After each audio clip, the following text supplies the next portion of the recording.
So if you have started your wireframe document, right, you are welcome to open it up. However, those of you that took the typography class, if you are thinking to yourself, we already went over this for some of this lecture today, you're right. How many of you have not taken the typography class? You will find this to be brand spanking new and hopefully a bit useful. Okay? There is some stuff, if you have not taken the typography class, some very specific stuff to layout that we are going to talk about today. But welcome to the Typography for the Web lecture in here in WEB200. So let's kind of revisit where we are in the process of what we're doing. So if we look at the spring schedule, in terms of your wireframe assignments, right, you have wireframes due by the end of next week. Okay? Liz. Should we extend it? Huh? Should we extend the deadline? Is that what you're asking? If you want to have the wireframes due on this Monday, Yes. I will allow it. Okay. Okay? So next Don't ask me when they're due, ask Liz. Monday, the 15th. Correct. It's good doing business. Thanks. I was just giving an answer. I like you guys. You know, you provide good feedback and you know, you're a pleasure to have around. You know, you're not bitter and don't take it out on me like some students. No, she's Nicole is nice too. But you should be working on wireframes right now. So next week we are going to talk color theory and using imagery and how to make a tints and shade palette to start doing visual design. We are halfway right now between wireframing and visual designs. Okay, so why I have chosen to put the typography design lecture now is that I do want you to utilize some typographic concepts in your wireframe, okay? Specifically setting type. So for all of you guys that did take the, and I should actually update this schedule. Let's actually do this right now. I should have done this a long time ago, but if I log in,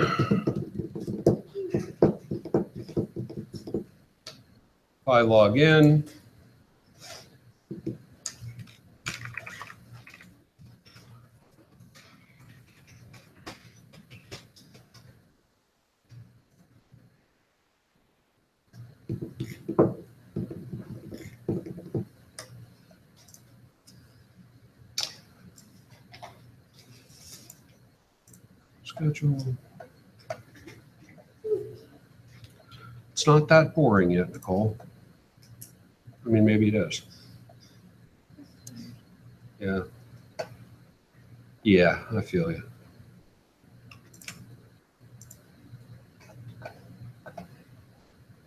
That phrase has always felt weird to me. I feel you. What if I don't want you feeling me? Because that's gross and inappropriate. I know, but you know how people say that? I feel you. I've always wanted to be like, don't. You don't have permission to do that. See? It's just always been a really awkward accepted phrase, right? So, right, exactly. You see what I'm saying? So rules of setting readable type. The anatomy, so let's actually do this. So I am going to discuss as well Typography design, Anatomy of setting readable type. Rules of setting readable type. One more, choosing typeface. Ooh, and font management.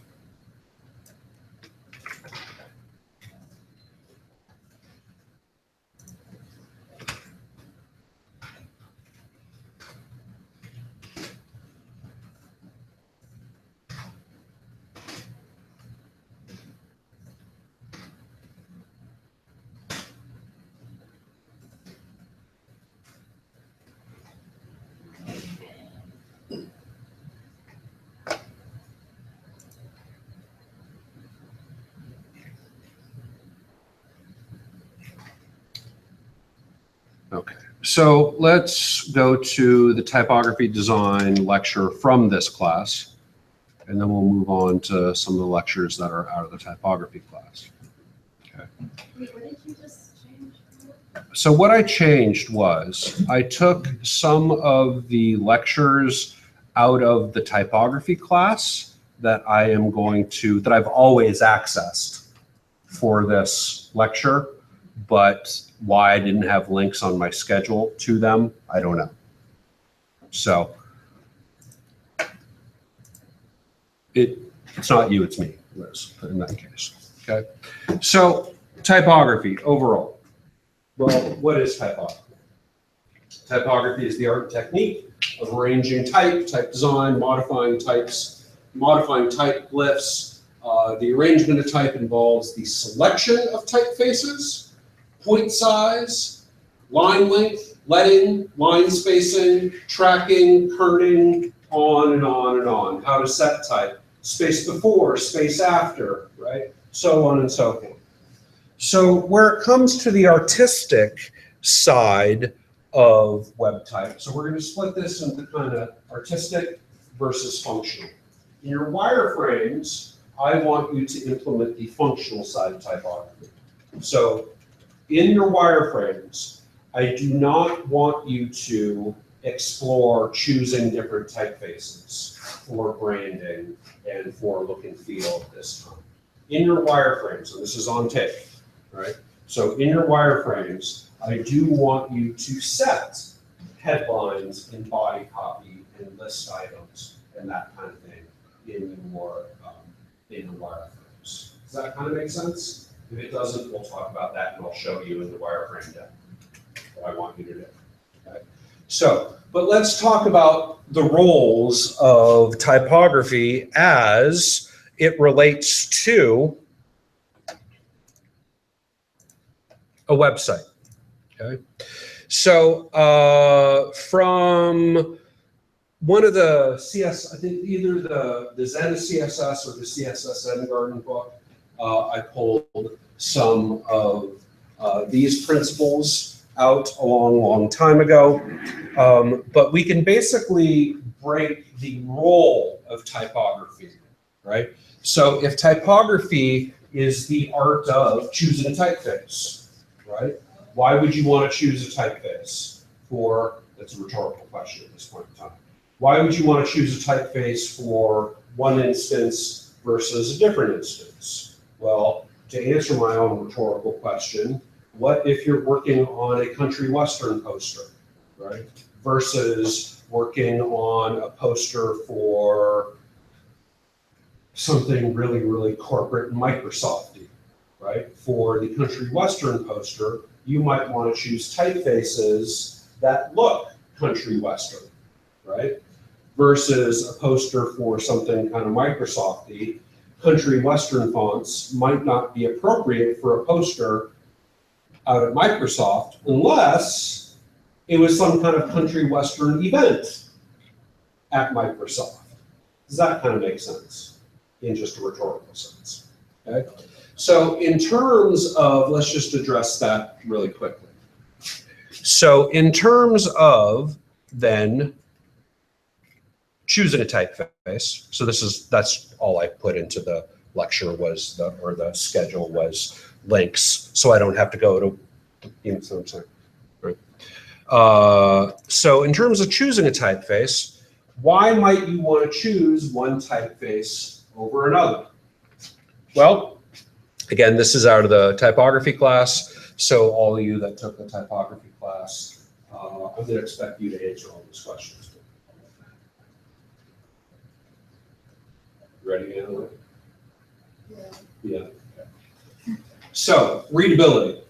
First and foremost, why you would choose a certain piece of type, right, for a website is its readability.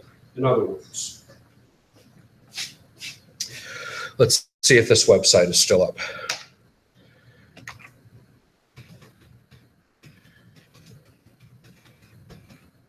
Renee, I love you, but I'm sorry.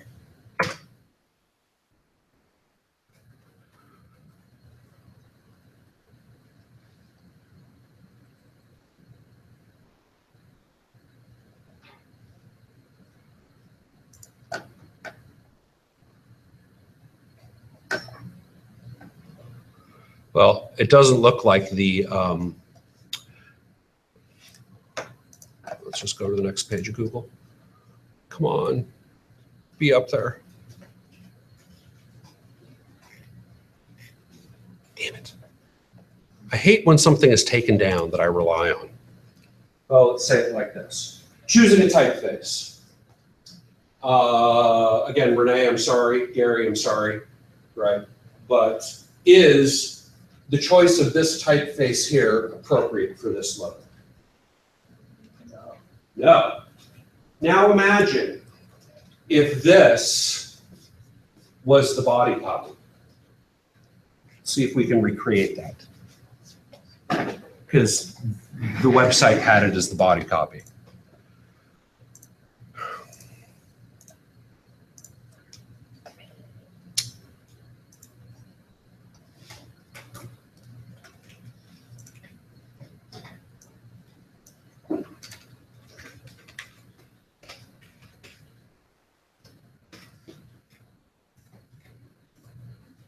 Spelling it right? Well, let's forego that. Imagine that was body copy, right? How readable would it be? Why?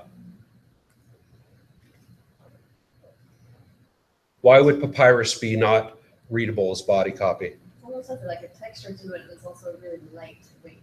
Correct. Okay. So the story goes like this. When I was in college, I was doing a paper on some kind of book where kings and queens in England, et cetera, et cetera. So I thought it would be interesting and appropriate to do the whole term paper or the whole paper. Those of you that took the typography class know where this is going.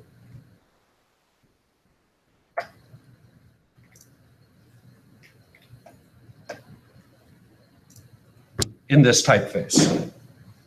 Okay. How many of you ever have read calligraphy and thought to yourself, what does that say? Now imagine you're a teacher reading a paper that the whole paper is written in this font. Okay? So that was back before I had studied typography. And I was always good at writing papers, and I always got A's on papers. And I was a freshman in college taking a class, a junior level class, but I thought I knew everything like we do when we're freshmen in college, right? And so I took it and I wrote this paper and I got a B- on it. And I was shocked. I was like, why did I get a B-? This is, I know this is good. And then when I started teaching the typography class here, and we had to go into the principles of readability, I had a flashback. Oh my God, that's why I got a B- on that paper, right? It wasn't that it wasn't written well, it's that the frustration level of the teacher reading that because it was not readable probably subconsciously annoyed him to the point where he docked me for it. Or maybe he just consciously was like, hey, Dumas, Mr. Dumas, right? This, I'm trying to watch my language today because Adam is here observing me, right? So, huh? Proceed, Michael. Yeah. So you've seen that commercial where the guy is in the interview and he's like, Mr. Dumas, or Mr. Dumbass, Mr. Dumbass. And he's like, it's Mr. Dumas, right? I'm fine with that. Yeah. So anyhow, I got docked for it. Okay. So when it comes to, and this is another fun thing for me to Google, not Wikipedia, that's no fun, Googling Wikipedia.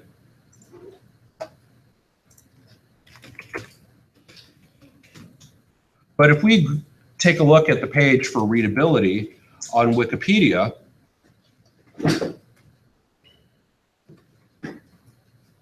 you see the irony here? Okay. What's ironic about this? It's not very readable. Can you tell me why it's not very readable, specifically? The lines are really long, the sentence. Correct. Okay. So the ratio of type size to line length is specifically why this is not readable. So we could make it readable by doing one of two things. Now, how readable are these paragraphs? Right? Or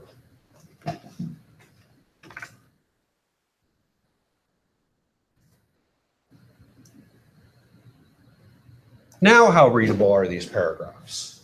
Right? So, in terms of type size to column width, right? Or what you said was line width, right? So what you mean by that, I'm assuming, is in terms of functionality, as I'm reading during the recession, blah, blah, blah, blah, blah, blah, blah, but people, oh man, what line was I on, right? How many of you have ever done that when you're reading something, okay? Right. So that hinders readability, okay? So the formula that you would want to, or the number, let's say, that you would want to remember, whether you are bumping up type size or decreasing column width, right? Whatever instance it is, right?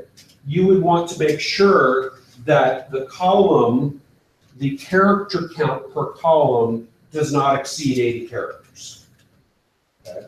Now, if you have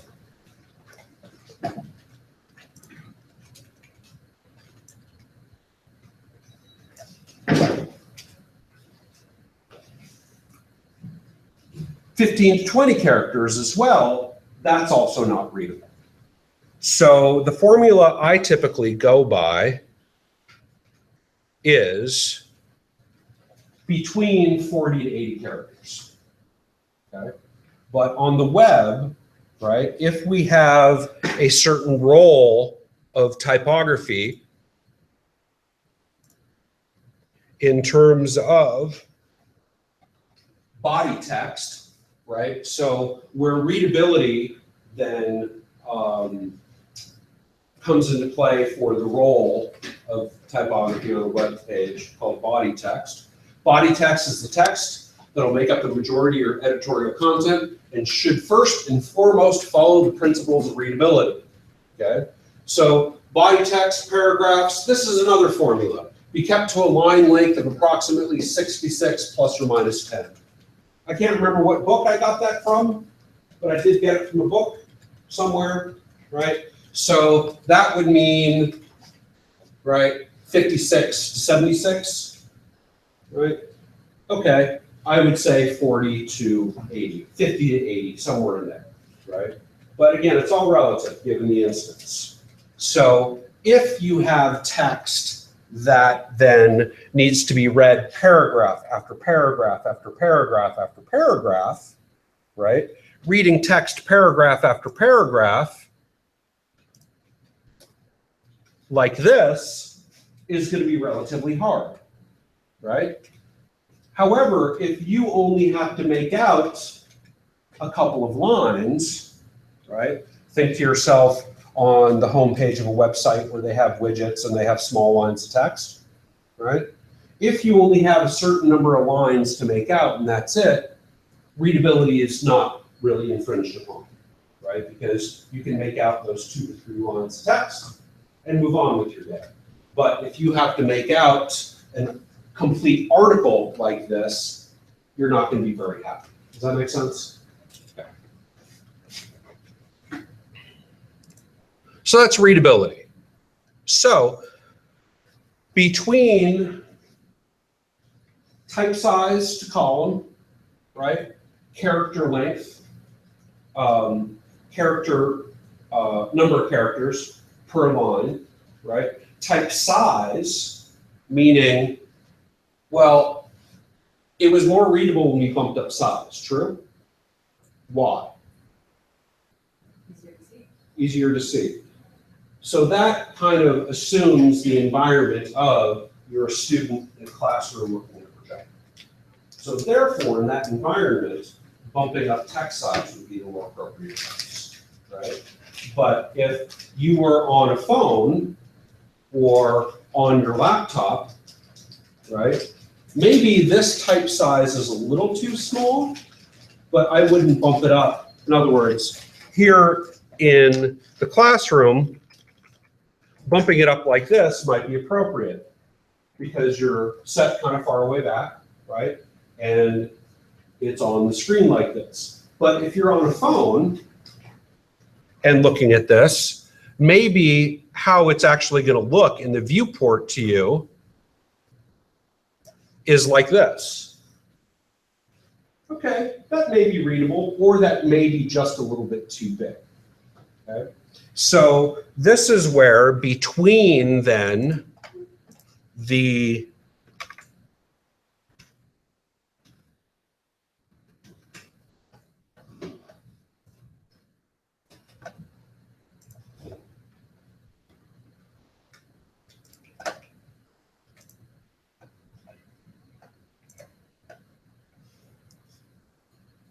let's go to the anatomy of setting type. Whoops, I don't want to, should have done that in a new tab. Stop.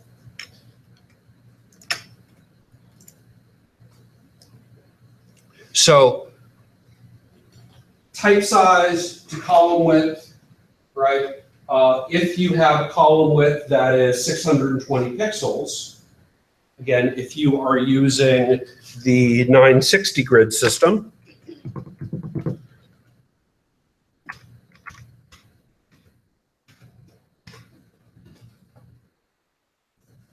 what I have found is if I have a copy column of 620 pixels, right?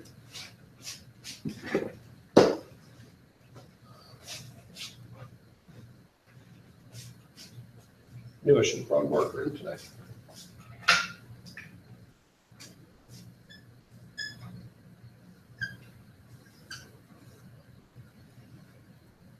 I want to go no less than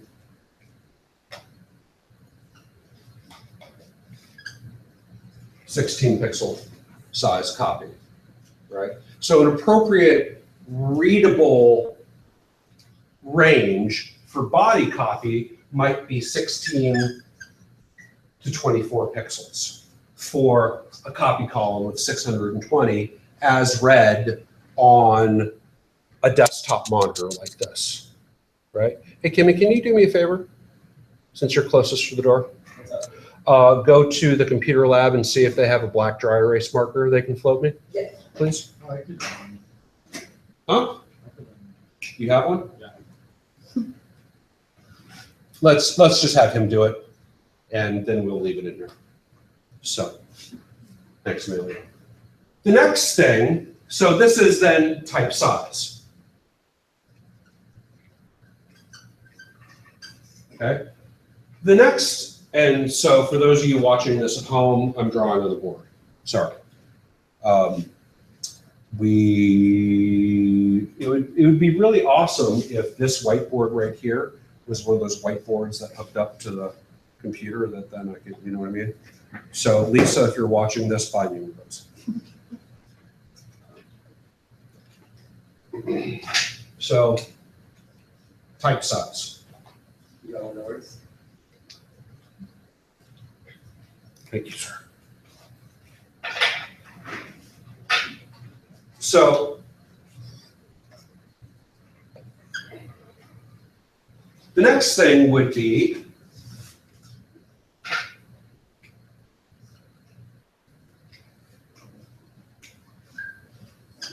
terms of readability. What do you call the space from baseline to baseline? Line width Close. or line height. Leading is the appropriate term in print. That's true.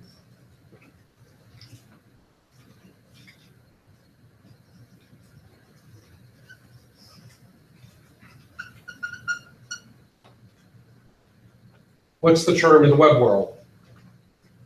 Line height. Line height.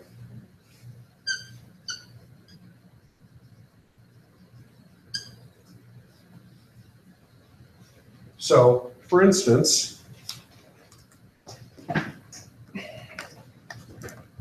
if we looked at this, no, let's just go to here, right?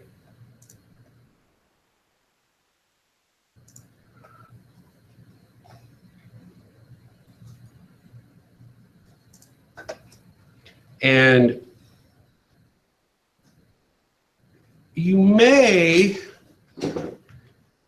have seen websites then that have default line height, and the lines look relatively crowded, right?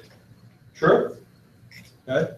So to have the appropriate ratio of type size to then line heights, right, is, in other words, can we agree that this is relatively readable? Okay. Can we agree that this is readable, but not as nicely, not as well readable?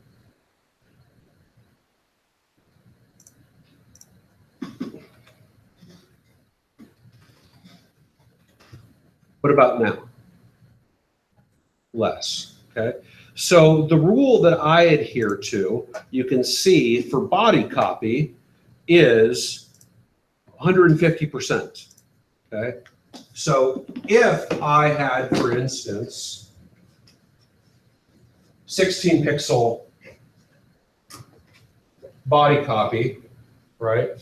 If I was using the unit of pixels, what would be my leading? 24. Okay.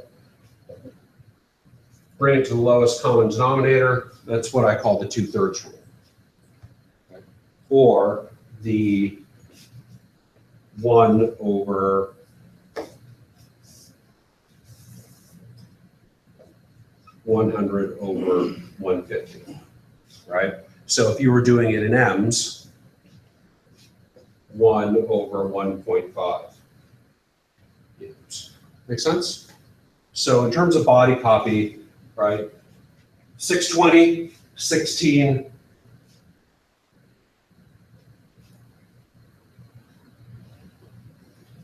150, or whatever the, you know, if your M square is 16 pixels, right? So if you set your body to font size 100%, how many of you do that already? Okay. That will set everything to 16 pixels. And from there, you can decide what your M's are. So if you then set the body copy M to be 1.25 M's, be cautious then about setting the M's of 150, because you're doing 150 of 1.25, and the math works out kind of funny. So I have a tendency to never specify line height in M's. I always have a tendency to specify line height in percentages, right? Because again, an M will be based off of the previous M, right? How many of you have ever gotten into that trap where, wait, this doesn't seem logical because the math is off using M's? Anybody? In other words, if I create, so if I set my M square to 100%, which equals 16 pixels, let's see if this has ever happened to anybody. So if I have list items,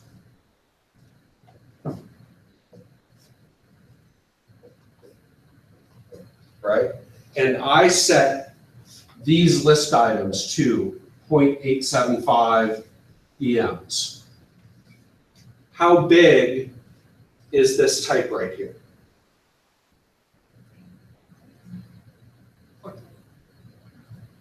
I think it's 14. How big is this type right there? Nope. This then is 0.875 of 0.875. So this is 0.875 of 14 pixels. Does anybody run into that trap with M's? Okay. Try it out for yourself and see how, that's the trap I'm talking about. Okay. So that right there, my friends, is why you would want to choose. Oh, the last thing for readability's sake is that some typefaces are easier to read than others. Okay, so why you would want to choose a typeface in the print world, typefaces like Times and Century and Palatino, and I'm just not going to name that one right there. I refuse to. Right, I refuse to use that word now. Medieval. Yeah. So serif typefaces like this were said to be easier to read in the print world because serif typefaces then had the characteristics, the little hands and feet, the little finishing flourishes, which helped us as a reader distinguish one letter form from another. Okay?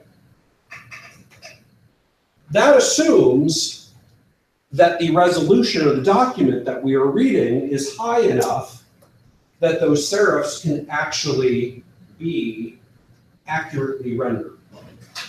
So, does that make sense? In other words, what's the resolution density of this printer right here? Anybody guess? 600 pixels per inch. What is the pixel density of this monitor? 72 pixels per inch. Okay, so if you had to read copy at 16 pixels that have all these finishing flourishes on it, right? 72 pixels per inch might not render those finishing flourishes as accurately as you'd like them to, thereby defeating the purpose of those finishing flourishes actually functioning so you can actually make out the letter forms. Does that make sense? So therefore, in the web world, that's where sans serif took over, right? Like Arial and Helvetica. Arial and Helvetica do not have those finishing flourishes on them, right? So if we are looking at 72 pixels per inch, typefaces that then have straight up and down lines, right, are going to render on 72 pixels per inch much more clearly, thereby being more readable on an electronic device. Okay? So that being said, if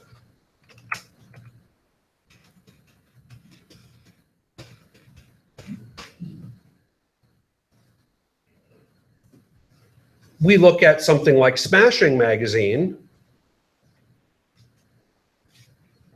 they are using serif typefaces bigly enough. Those for you, Liz. Sorry. Right? That's got a really bad look at this.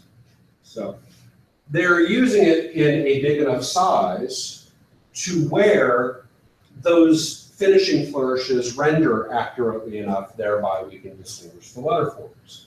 So serif typefaces look nice in terms of readability if we have the type size. But as you may notice, as type size decreases then, they change to a sans serif typeface. Make sense? Okay.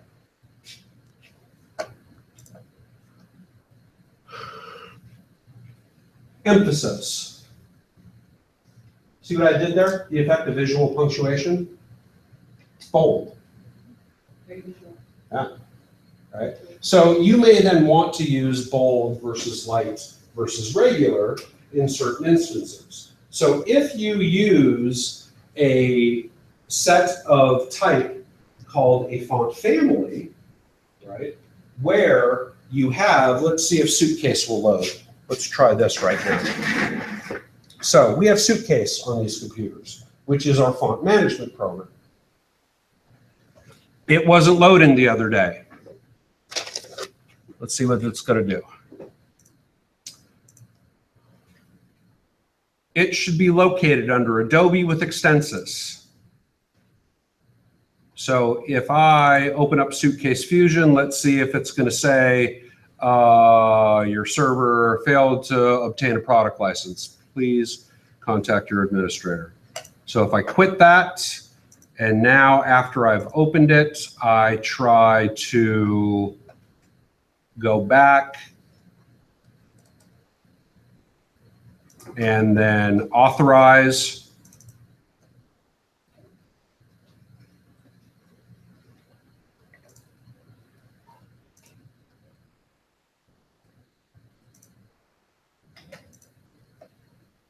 And then open it again.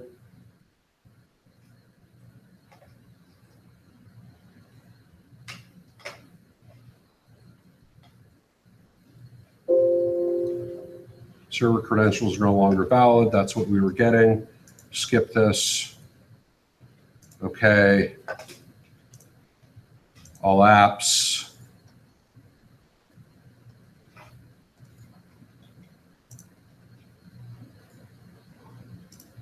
Did it open again?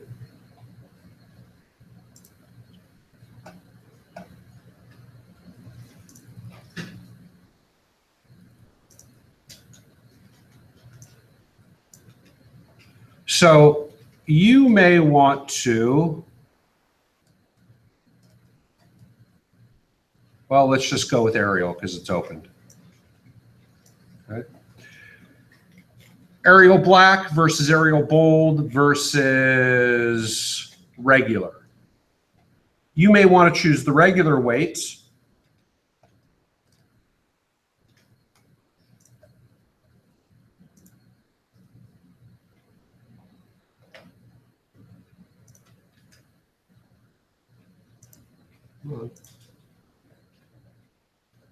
The regular weight for body copy.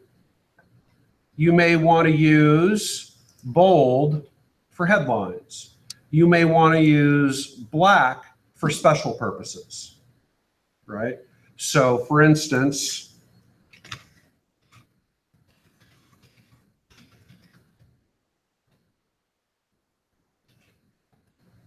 regular, bold for emphasis, black for display, visual impact, right? As well, if we go to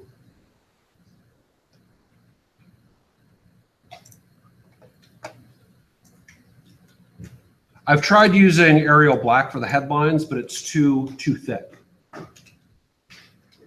Sorry, but it's not just a bold one. Yeah. It's a really heavyweight one. Okay. So I used Arial black for the quotation marks here. Right? Emphasis. Display and or decoration. Be careful of these, right? If you are doing a poster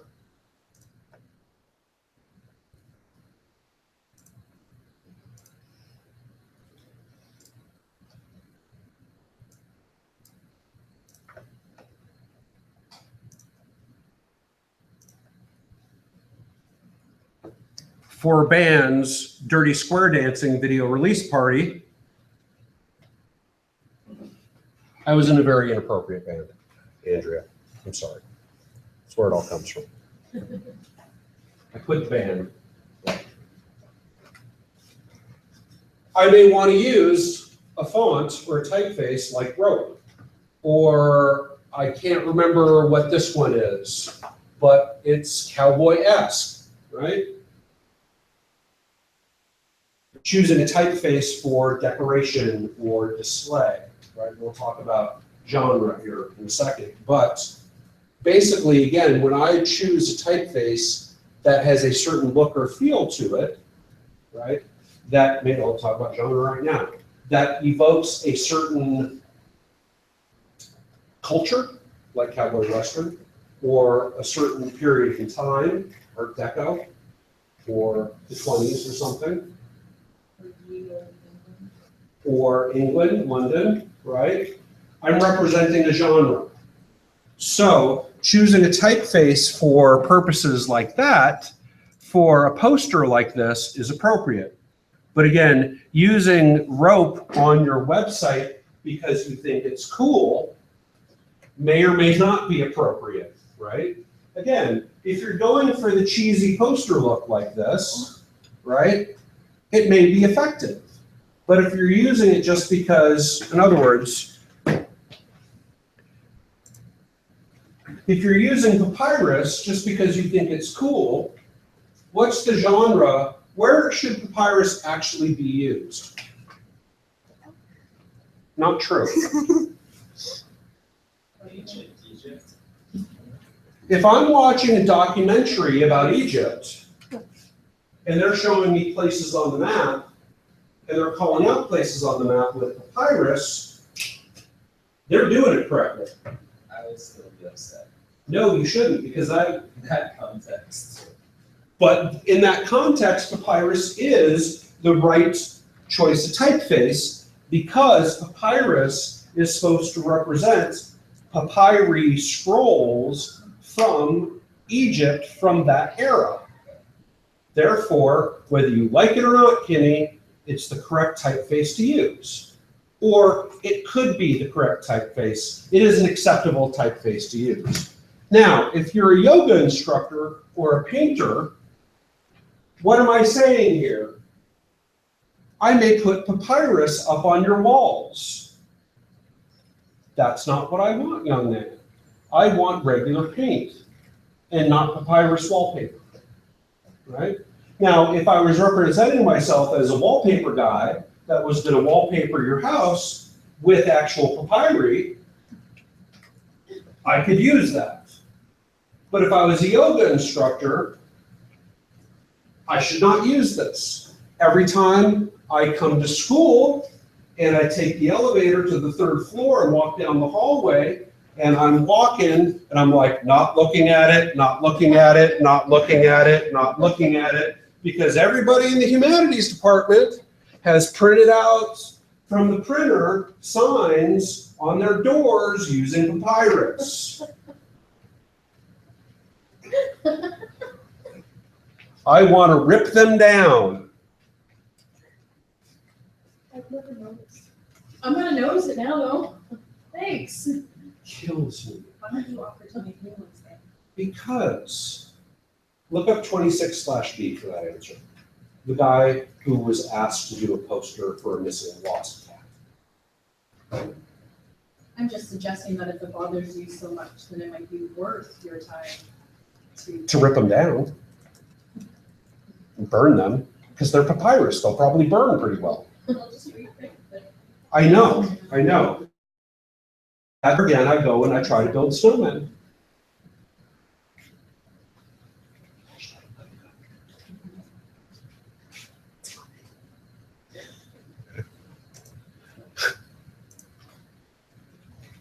You gotta let go of being right. I know. You too, Liz.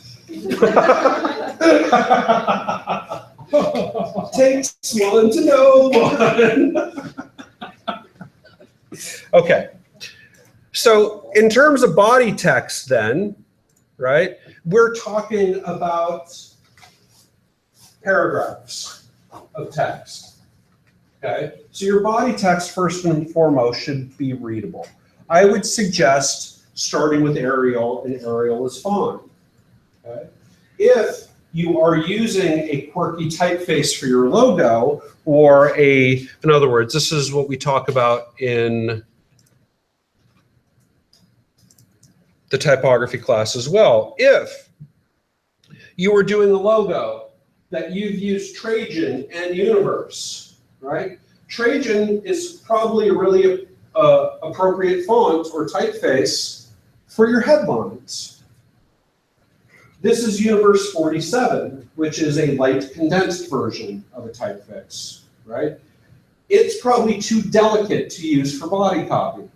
So you might want to use a Universe 55, which still is a branded genre typeface, right? In other words, don't just use Arial because it's readable. You can find a similar typeface that you're using for branding purposes, right? Same thing. If I had a logo that was using, I think this is Universe 57, the bold version of Universe. Again, I would use, so this is Adobe Garamond, the workstation part. That would look great as a headline. And Universe 55, the body copy version of Universe would be then great to use as the body copy. So using the typefaces out of your logo is a good start for branding, right? Where if I was using possibly accent text or headline text, so going back to this, right?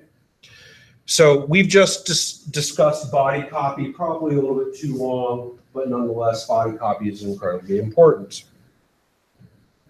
Then there's header text, right? Header text is used to denote sections within a written document. The more significant the header, the stronger the visual presence should be. So giving your headers a bit of style will add meaning for the visitor, strengthen your design, create a sense of hierarchy. So if you have a logo, right, that, in other words, how do I pick typefaces then? Well, if you have a brand that is appropriate already, like, does this look like it? Let me ask it like this. Does this suck? Is it the best thing you've ever seen in the world, Liz? I was asking Liz, Amelia, right? But it falls in the range of doesn't suck, I'd take that seriously. Right, Liz? Okay. So therefore, if I need to promote that brand through a web page, then using Adobe Garamond Red for headlines and Universe 55, maybe that gray for body copy would promote visually that brand through the web page. Okay. What if you have to set that to begin with? If there's not a logo or you're making the logo, is there an art and science to choosing complementary fonts? Similar to what we're talking about, yes. So choosing a typeface that fits within the genre. I get that. Like that seems really easy when you're talking about a country western release party or a science fiction movie. But when you're just talking like, Let me answer it like this. it seems like sky's the limit in some regards with some industries. So those of you that took the type class, no answering me. So, the back and forth arrows, bro. I changed some styles on things. Where those should be.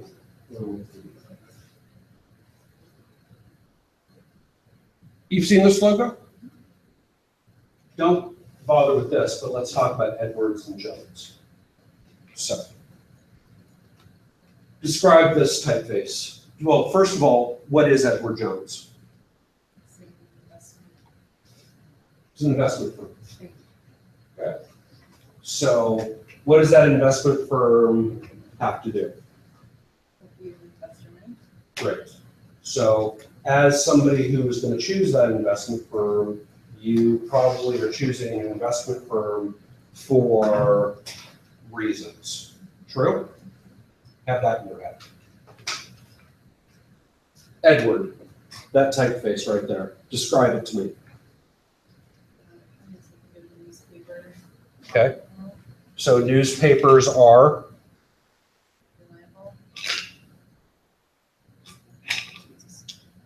As compared to electronic medium? Old and traditional? Okay. Describe this typeface, Jones. bolder, straightforward, Simple, more modern. modern.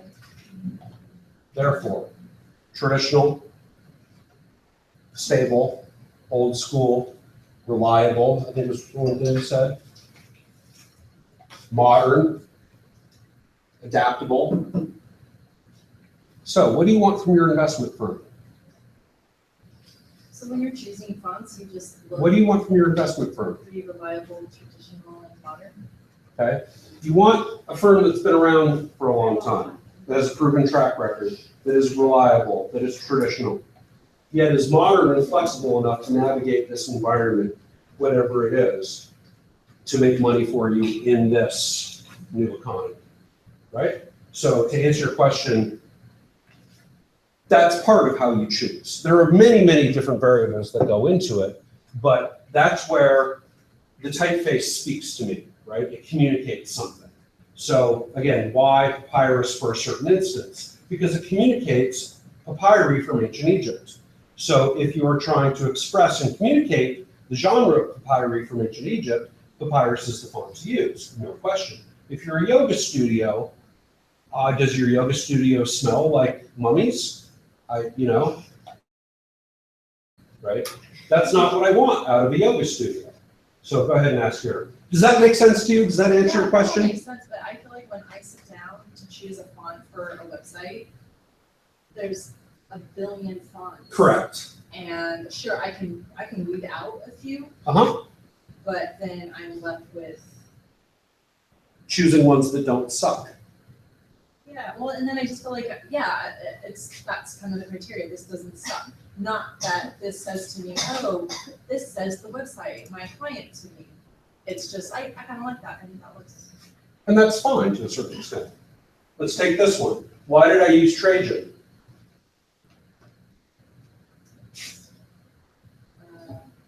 Give me the background on that. What's going on there? What is it communicating? You see what I'm asking you? That's how you choose typefaces. Think of what that typeface is communicating. Is there a glossary of typefaces that says No. this typeface communicates reliability? No. I mean, somewhat. You can find it, right? I bet you if you looked up what does Trajan communicate, it will tell you that, well, this comes from, where does this come from? Right, but what does that look like? What genre? Roman or ancient Greece. So where do you see this a lot of times? On big concrete buildings, right? So where do you see those big concrete buildings with Roman pillars? Wall Street. Financial institution. So that's the connection that I'm trying to make. It may be hit or miss. It doesn't suck, it doesn't suck, right? So why would you want to choose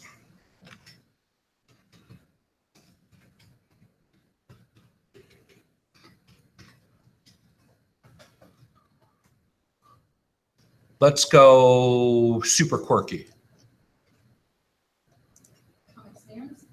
You never want to choose Comic Sans unless you're doing comics, Why does everyone hate it so much? because it's the same reason why people hate papyrus, because it's misused. And it's the worst. Comic Sans is appropriate if you're doing comics. Stencil is appropriate if you're talking about the urban. It has Comic Sans in her logo, and she does not want to change it. Yeah. So.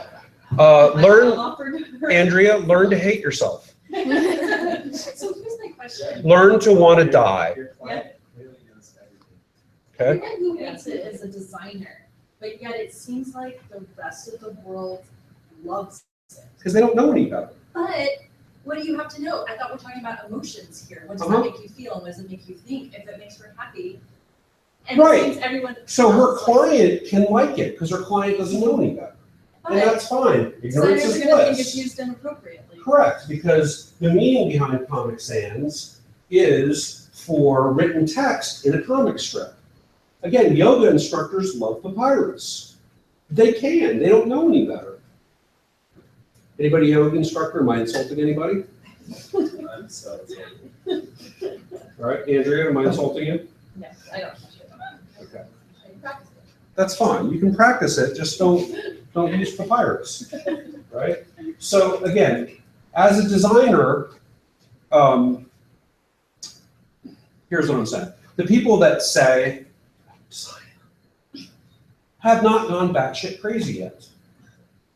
Once you start seeing the world through a designer's eyes, and you can't pass a piece of paper on the wall that's written in papyrus without wanting to just, pardon my French, lose your shit and die, right? Then you've become a designer. Those designers hate Comic Sans papyrus, right? Because they can't be out in the environmental world without knowing the meaning behind things, right? And once you know the meaning behind things, if you see something misused, and you're, especially if you're OCD, which a lot of designers are, your logic board will fry. So you'll teach community college.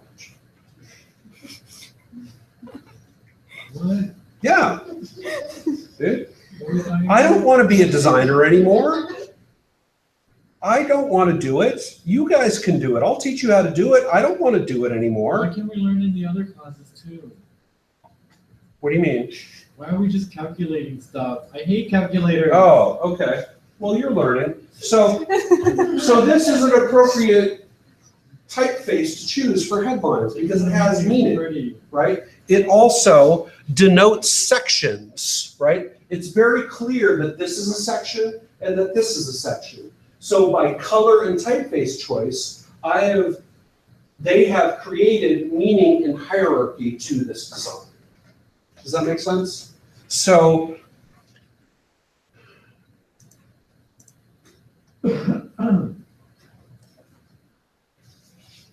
denote sections within a written document. The more significant the header, the stronger the visual presence should be. So it all depends. If you are really trying to go army and really be cliche and cheesy,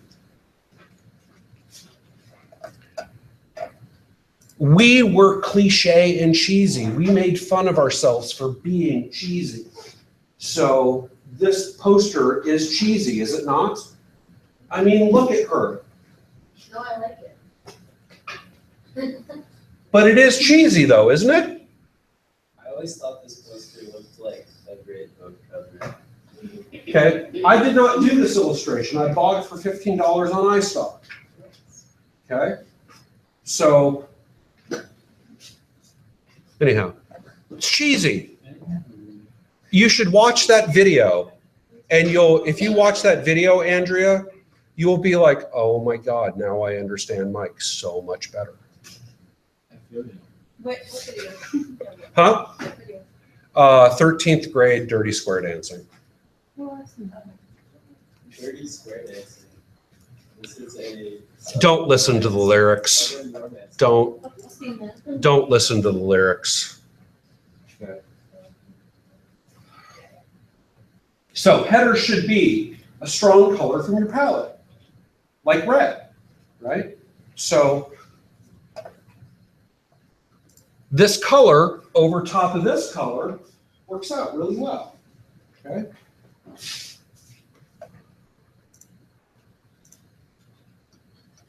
Limited to shorter lines of text and a bigger size than body copy, okay? Lastly, accent text. So accent text is that third type of text where if we look at the whiteboard drawing. So functionally, header, body copy, subheadline, body copy, subheadline, body copy, breaks up the sections of the document, and you remember the F pattern from Web 160, right? So it is functioning as the F pattern readability. Okay. Then there's accent text, which accent text can be links, menu items. Accent text can be a quote. Accent text can be the save me, I'm a polar bear, help me. right? So it is any bit of text that is outside of the body copy realm, right? Where you have a great chance to have a nice display piece of text up there in the spotlight, right? As your quote text, you want it to stand out, but not detract from taking away from readability, reading the body copy. For your link text, again, you want it to be seen, but not heard, right? If we take the old children should be seen and not heard cliche thing, right? Where what I mean by that is,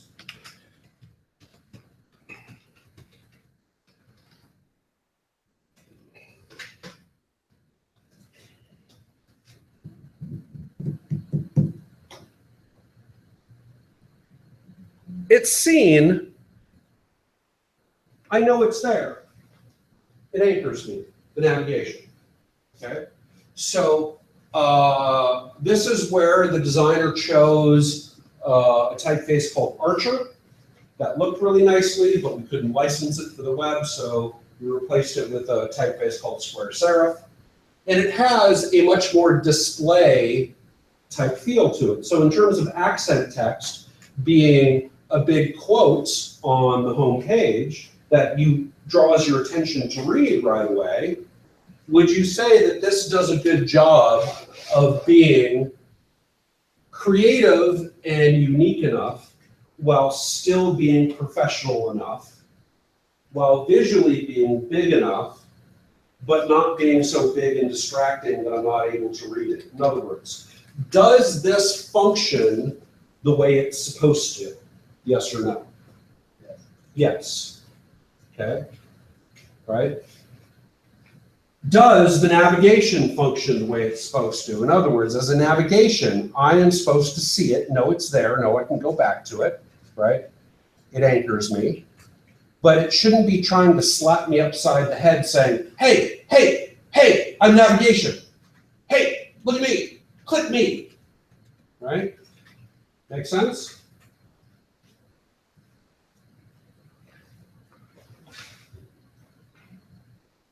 As far as quotes go then,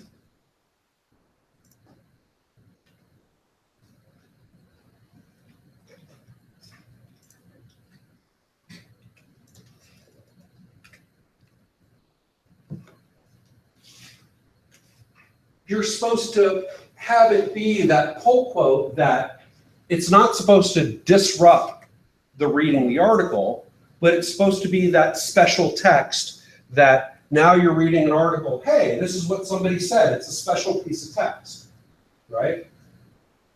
So I was the drummer for 13th grade. So yes, I wrote a case study as Premium Design Works doing work for 13th grade when I was the client in 13th grade. What? It's too circular. I can't Yeah. get my brain around it. Right, right. In other words, I'm promoting myself and using then, I'm quoting myself. Yeah, yeah. Yes. Yes, which is why I teach college, community college. I have no morals or scruples left, Liz. None. Okay. So accent text is usually set apart from the main content that is being read. It is used to call attention away from the body text for a special purpose. It is generally text that is used in possibly sidebars, navigation, block quotes, captions, spotlights, right? So accent text should use shorter line lengths, be limited to only a few lines, not interrupt the flow of body text. Rather, it should enhance it. Okay? So in terms of choosing typefaces, we've already discussed this a little bit, and this is what I said we'd get back to kind of the brand factor. But okay, I've realized that I should just not use Papyrus anymore. You've realized that, yes? Okay, or Comic Sans. Depending on the situation. Again, right, if you are doing a map of ancient Egypt using Papyrus, I would encourage you to, Chris. Okay? So what typefaces do I use and why should I use them? Well, when considering typefaces, you should keep in mind the purpose that it's serving. Again, communication, communication, communication. Okay? I forget. For pirates. And Comic Sans, you must use them all. Emilio, you're fired. I was never hired, that's how I got here. That's why it's here. That's good. So brand, using a typeface consistent with the typeface and logo of the brand of the company, right? Again, if they don't have a branded typeface, you have to pick a typeface that represents them, right? That represents their brand. So Trajan represented Integrated Financial in terms of, well, it's a typeface that says financial institution, okay? Might be cliche, but it works. Same thing where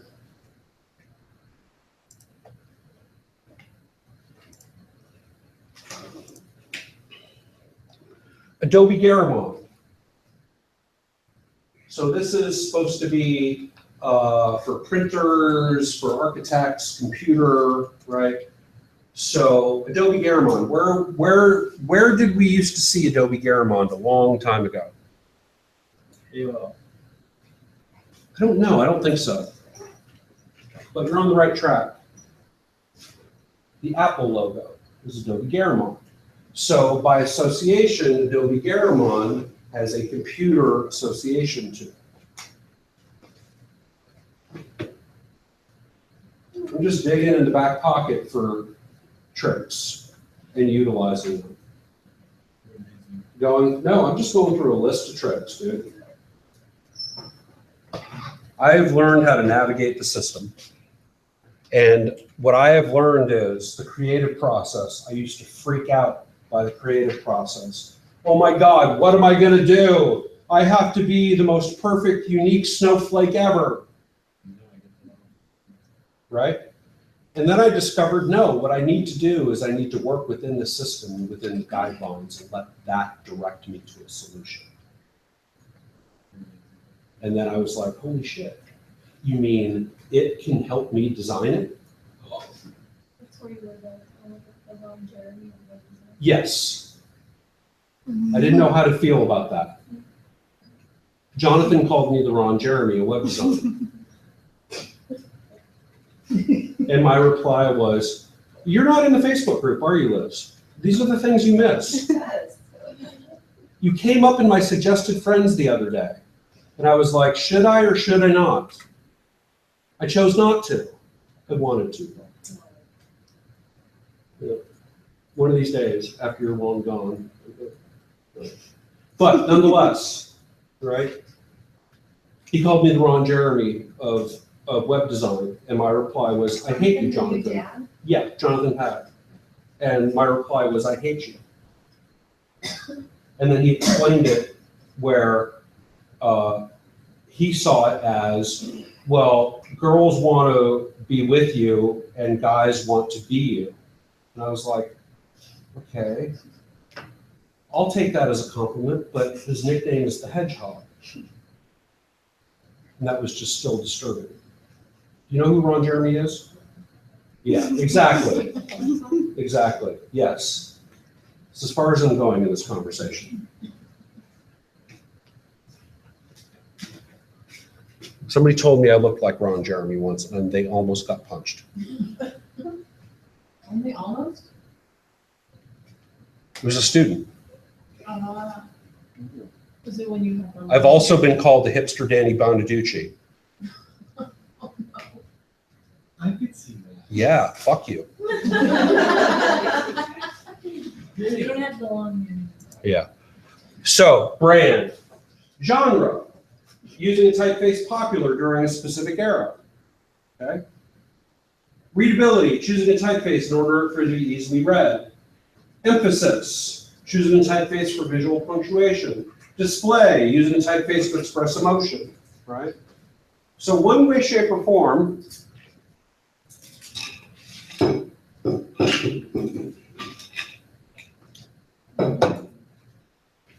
Communication, communication, communication.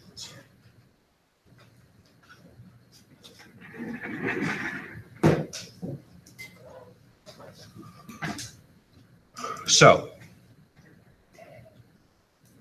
limited font choices. Well, not anymore, because if we can use Suitcase to then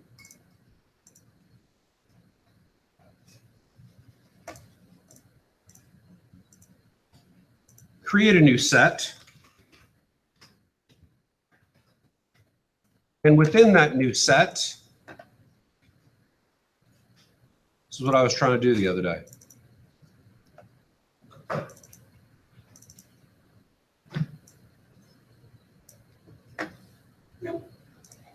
It's going to do that again for me, isn't it? We got it to work the other day. So if I quit, I go back here, I go to Adobe Extensus, hit authorize again. Should have come up and authorized it. Oops.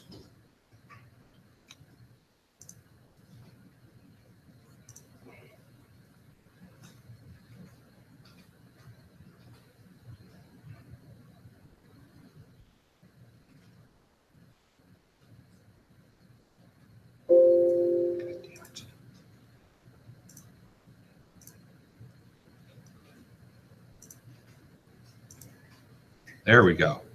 Now it authorized.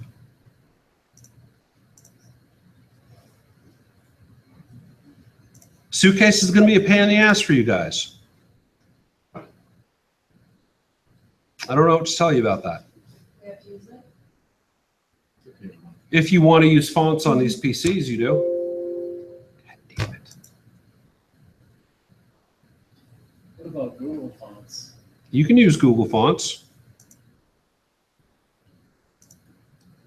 But I just want Suitcase to work because it's supposed to be working for me.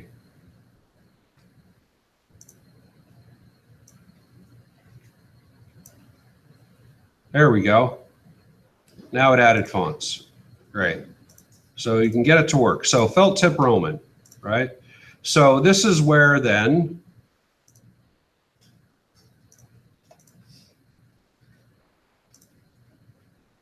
for my wireframes, I simply wanted to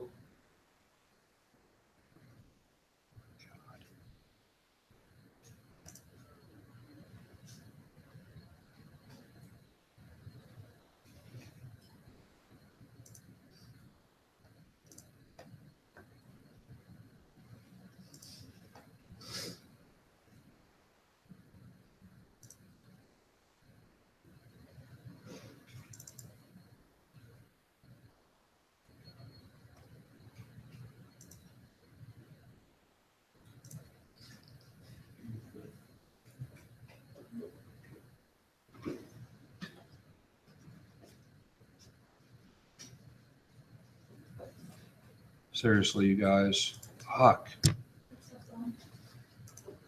Can they just get shit to work here? Please, you guys. Yeah, I can do it. What? All of you should send an email to Need saying, why doesn't Illustrator and Suitcase work properly? I sent them the link. They said, could you please send me the terminal name and number where you're, like, if I did that for every computer I sent, it would be. Should respond to all of them. You can send you the numbers of those. I just gave them. I just didn't- Why do I need to fucking sign in? Sign in now. What? No.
Because the last thing I want to do is show you how to set body copy and how to use Typeface.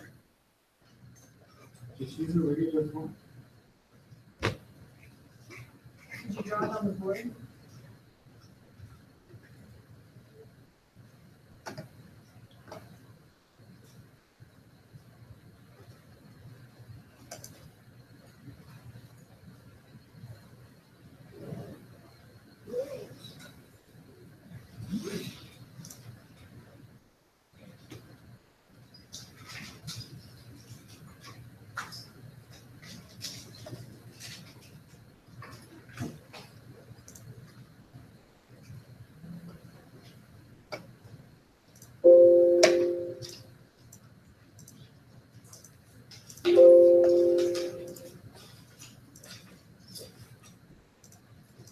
Jesus Christ.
Is that Maria that just walked by?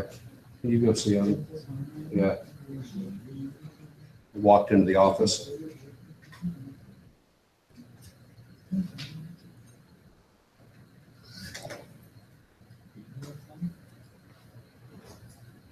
Okay, well, we're gonna have to, I'm gonna still have to email them about getting this stuff to work, because, was that Maria?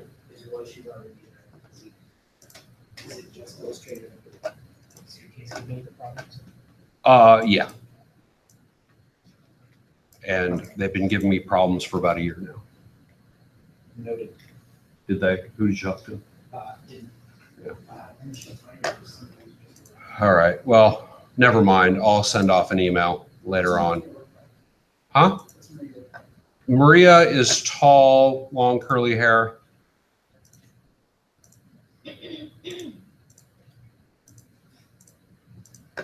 All right, well, it's a good thing that I have this recorded, because then I can send an email to them and have them watch the video of this not working while me cursing, but I've done a good job at not saying I need this goddamn shit to work. You're amazing. Thanks, Emilio. But I need this goddamn shit to work one of these days. So let's just open up the wireframe demo and let's show you how to set text. Did it not save the last stuff that I did? Oh my God. I hate you guys, not you out there, but did it really not save? Yeah, it didn't save half of what I did. Okay, well, let's then do this.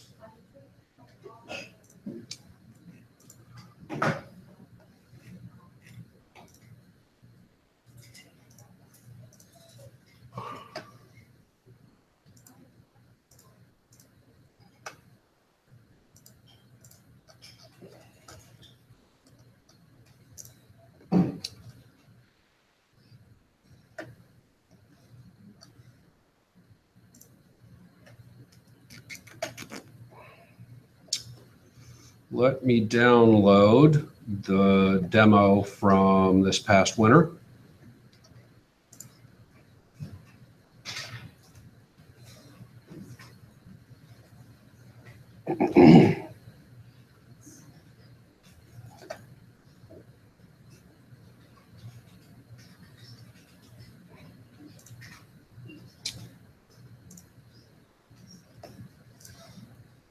Winter 17. Let's actually save this as, because this is a good place to start.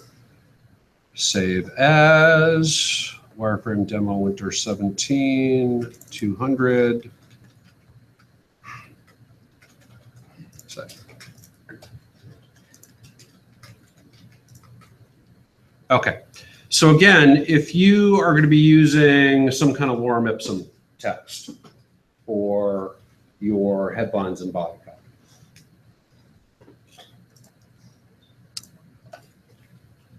what we want to do then is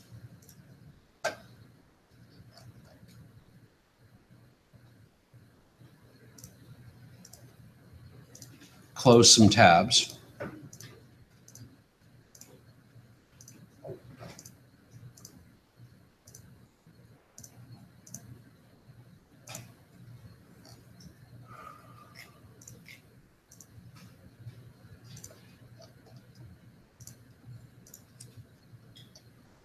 And go to, on the schedule, the rules of setting readable type. Okay. So, for readable type, we want to control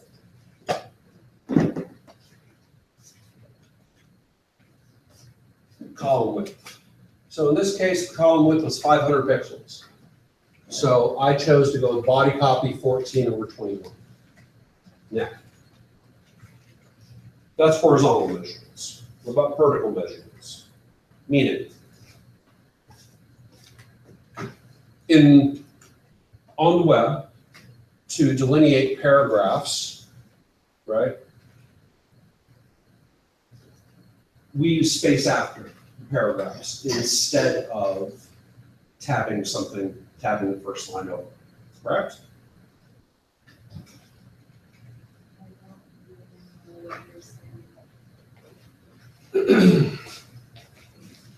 In print, we used to tab over the first line for a new paragraph. True? Oh, on the typewriter. Yeah. Yeah. Okay.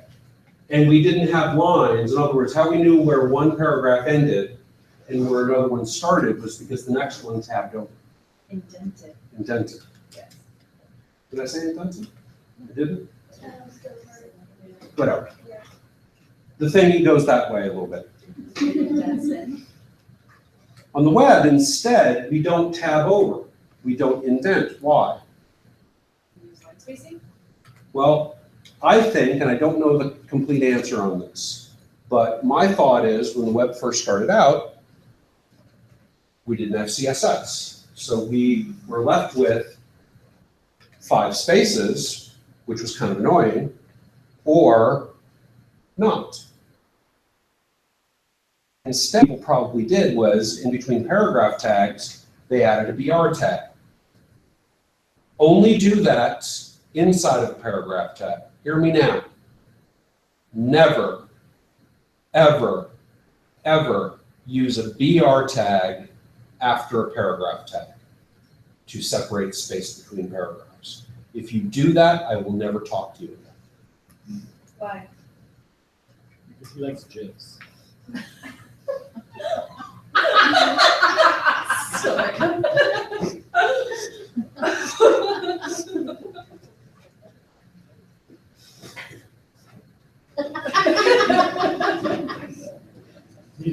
He doesn't like. What is it? It's not a GIF, it's a. Never use a BR tag to separate space between paragraphs. A BR tag is a soft return. Who knows the difference between a hard return and a soft return? Nicole. Somebody- Thought it. A soft return is when you do a shift return. Okay? So a shift return is appropriate when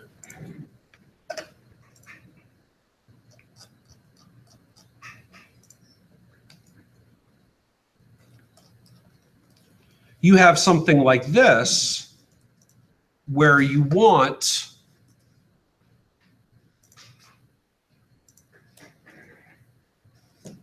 something on a new line, but it's not a new paragraph. That's a soft return, right? Is that, who raised their hand about they knew what a soft return? Is that your definition of what a soft return is? Yeah, and it also carries the characteristics of the previous line. Correct. Carries the characteristics of the previous line. Okay. A hard return is the space between paragraphs, or when you're on a typewriter and you hit return and it escapes and goes down to the next line. Okay. So a hard return then is paragraph tag, paragraph tag, paragraph tag. So how do you get space between paragraph tags? Needs CSS to your paragraph. Right, margin bottom, space after. Okay. So if we were to look at, going back to the schedule, well, let's just open up the anatomy of setting type.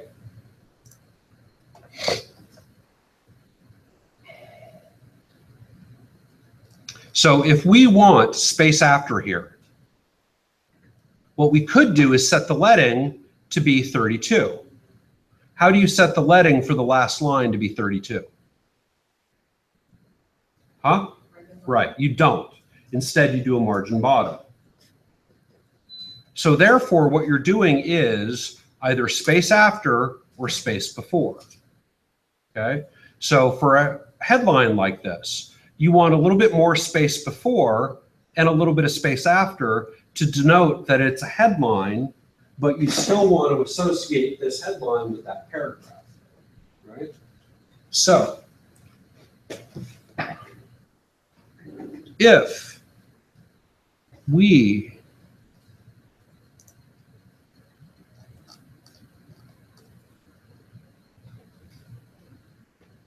download bio page 1 from the typography class,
notice that this is all one big block of text, okay? So in here then, to get the space after and the space after and the space before, if I select this text and I go to the paragraph tab, there is space after on that paragraph, okay? Notice that in Illustrator, do not do this. Get space after in between the paragraphs. What you have just done there is, if we look at hidden characters, you've just put in either a BR tag or what you've just done there is a blank paragraph tag. Okay? No blank paragraph tags. Okay, so instead what you want to do is, if you are then going to grab, let's say,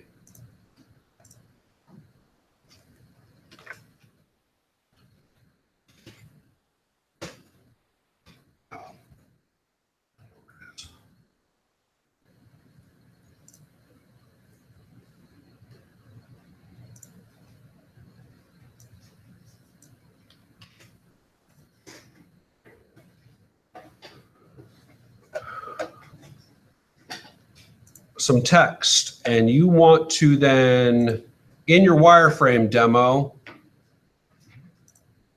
let's say you have a gateway page that then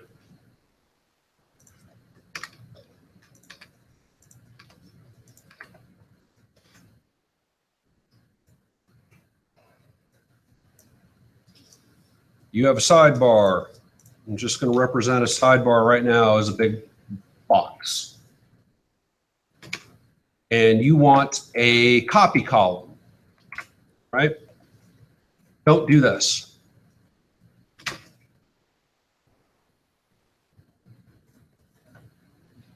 This is what's going to happen.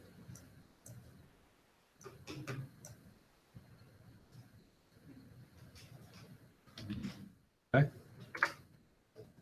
You should opt to make, in terms of the body copy portion, make the box, paste inside the box.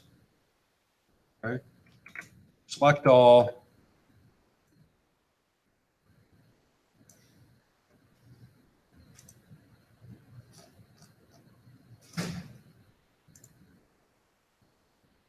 So I'm going to set it to Arial 16. Oops. 16 over what? 24. Okay. Now with this box, you may have a little trouble in resizing, but you should be able to then, there's Maria. My moment has passed. I'm tired of wasting time in class. But it's something that you could bring up at my tenure observation. Okay. Yeah. About how I kept my cool. Computer remains intact. Right. You're so smooth, wrong. Yeah. Dude, you're going to kill me. So I've resized this now. And what I have then is, if I turn hidden characters on, right? I have paragraph returns after headlines and paragraphs, okay? So if I want this to then be, and here's the thing, when you're doing your wireframes, don't do creative typography right now. Leave that for your visual designs. But in terms of setting type, I would opt to just use Arial for right now. You know, make your wireframes just boxes like this. And for the headline, you can say Arial, bold. If this is the master headline like that, you might want to do 48 or 36 or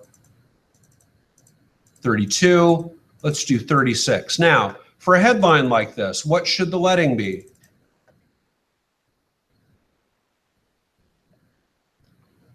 For headlines, I would opt to have a 1-to-1 ratio or 100% ratio, because if we did a soft return, right?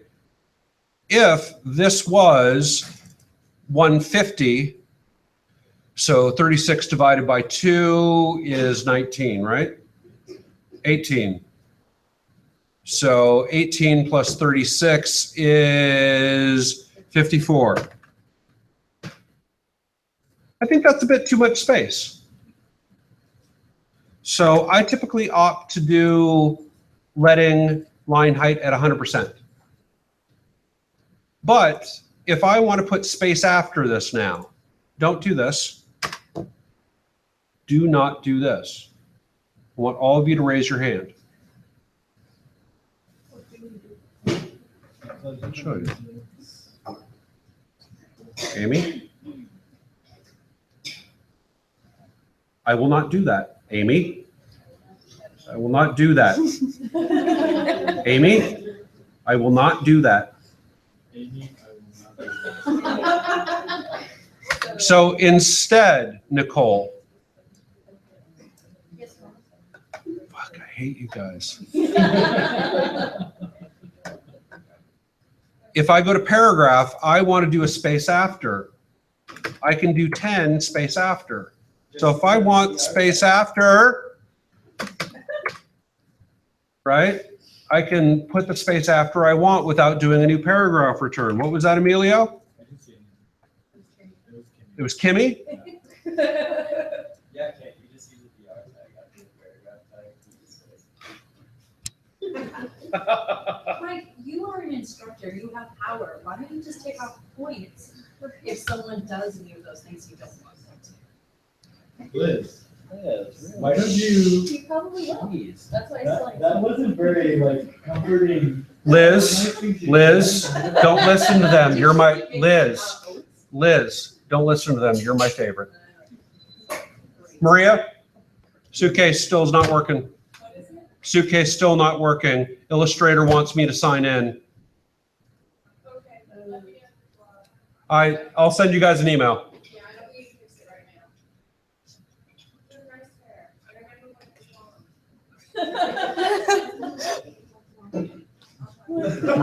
Maria, Don't do that either, it makes a mess. It's really- Do it outside. love you. Okay, so there, same thing. If I want this subhead, right? That's Maria. Anyway, she's awesome. So let's say I want then 24 over 24, okay? So let's say then here on this paragraph, I want to have 10 pixels of space after.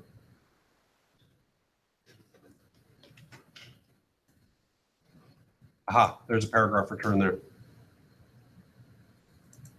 Oh, that's okay, because that's 2 paragraphs.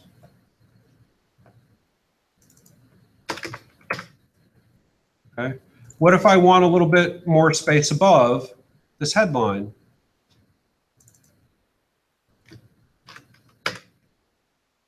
Space before. Space after. Space before. On this paragraph, now, you may or may not want to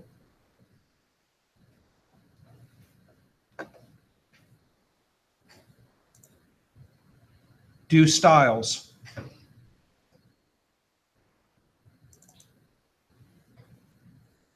So if I want to, let's see, add a new style, paragraph style 1, right? So paragraph style 1 should be what I just selected there.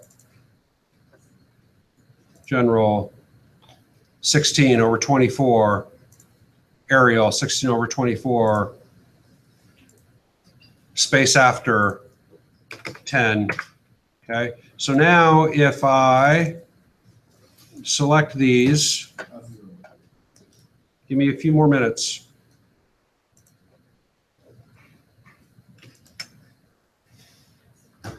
Get rid of the, there we go, okay? Same thing with headlines, right? Anyhow, does that show you what space after, space before? Because eventually you are going to have to use CSS to do that stuff, right? Space after in CSS, margin bottom. What's space before in CSS on type? Line height. No. Nope, you can't do margin top because it blocks in margins. Padding top. Okay, anyway, that's what I want you to do in Illustrator here, right? For your body copy, make sure you have headlines and paragraphs. hold on, you guys. Possibly bullet points, right? Bulleted list, numbered list. I'll forego bulleted list and numbered list in your wireframes. Okay?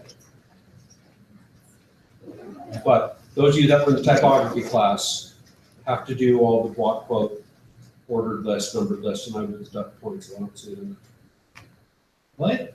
Liz was not in the typography class, so she does not have to do block quotes or bulleted lists or ordered lists. What? That's favoritism. I know, it is. Yeah, you said other. Because Liz is my favorite. They're gonna get me beat up. You say that to everyone. Yeah. I just try to sweet talk you guys as much as possible. I don't mean anything I say to you guys. Ron. All right, so here's what I'm saying. This WEB200 in the winter quarter, no, spring quarter, 17, you guys are the worst I've ever had.